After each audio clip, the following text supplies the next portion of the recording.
Hey, everybody. Today I want to talk to you a little bit about communication barriers, which honestly just means anything that blocks our exchange of ideas, those things that get in the way.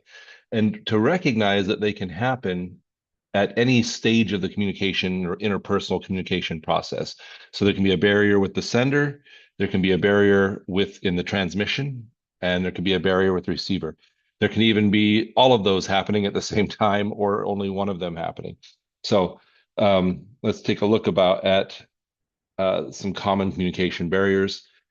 They can be physical. I think we kind of touched on this a bit in the other video about what is a communication barrier. I mean, it is interpersonal communication, right? Noise around us. It's much harder to communicate to someone in a noisy place. Think a gym during a basketball game. Um, but just any sort of physical barrier, psychological barriers. We know we don't communicate as well with somebody when we're feeling stress, anger, not on there, but hunger. There's a whole series of Snickers commercials based on that, and so forth. Or semantics, meaning just our word choice, or when someone doesn't understand our words.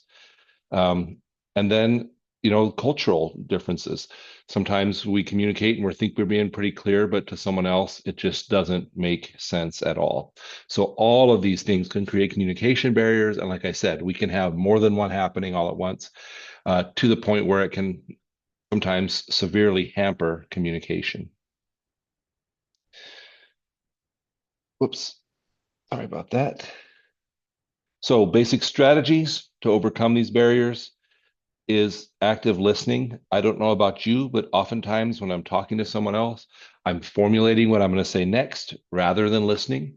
And so if we practice active listening, we're more likely to hear them even through the barriers, and understand what they're saying.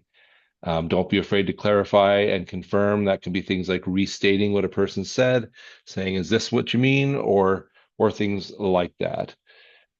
Recognize that when there are cultural differences, and sometimes it's obvious. You meet someone from a very different place, and it's clear to you you have cultural differences, but sometimes it's not so different.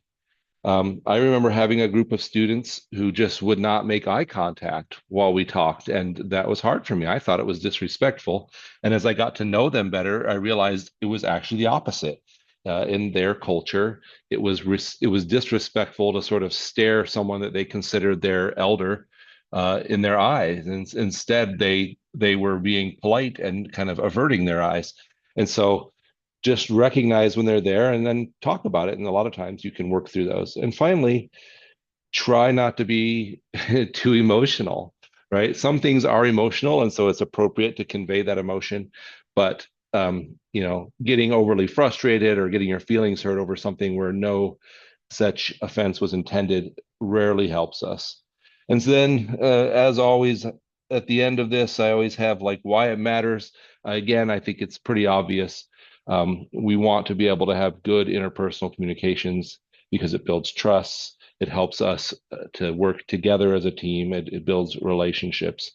Uh, you know, the current business environment involves managing and maintaining good relationships.